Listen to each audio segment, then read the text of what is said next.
एक बात तो मैं आपको छोटे से अनुभव से कहूं कि जो अच्छा सुनेगा वो अच्छा सोचेगा।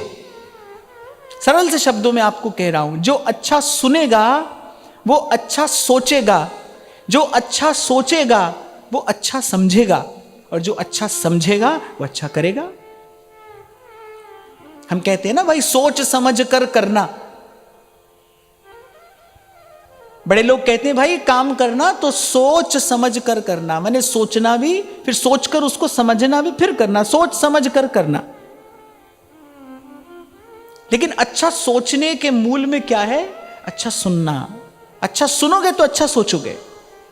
कान के रास्ते जो विचार भीतर जाता है वो उत्पात भी कर सकता है, वो आलोक भी कर सकता है। गुरु का शब्द कान से ही तो जाता है भीतर, भीतर जाते ही वो जीवात्मा का स्वरूप बदल देता है, स्वरूपांतर होता है। गुरु का शब्द कान से भीतर जाते ही, संत का विचार भीतर जाते ही संसार छुड़ा देता है।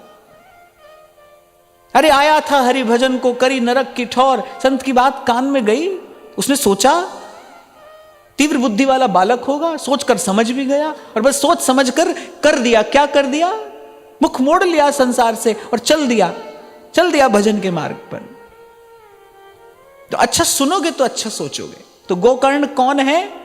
जो अच्छा सुनता है, जो पवित्र वार्ता का श्रवण करता है।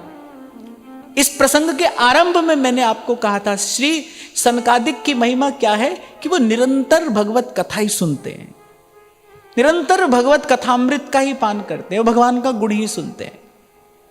ये जो भक्तमाल के आरंभ में मंगलाचरण किया गया कि भजवे को दोई सुघर कै हरि दास, इसका तात्पर्य यही है कि भक्त के मुख से भगवान की बात सुनते रहिए। यही है हरि और हरिदास का भजन, यही है हरि और हरिदास का सेवन।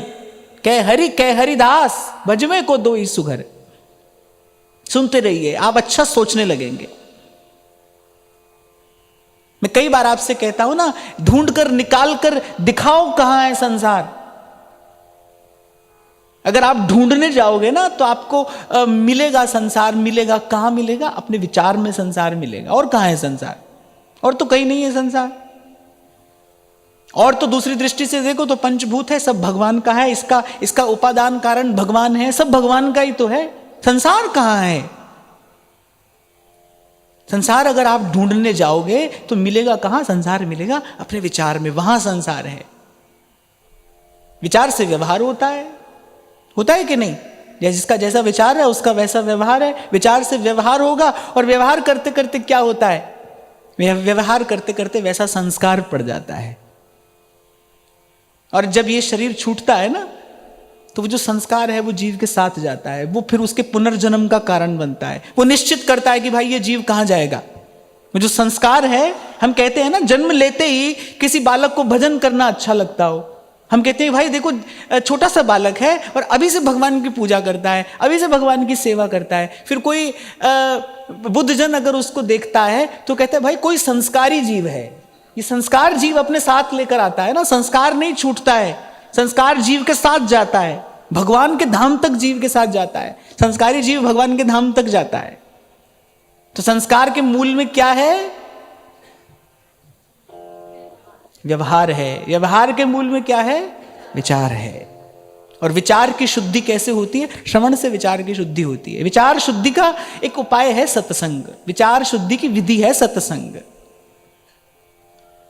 आपने अपने आसपास भी देख लीजिए, आपको महसूस होने लगेगा, आप अनुभव करेंगे। संतों के साथ रहने से क्या होता है? विचार ही तो शुद्ध होते हैं। क्या होता है? संत के साथ रहते रहते विचार शुद्ध होने लगता है, विचार में धर्म उतरने लगता है,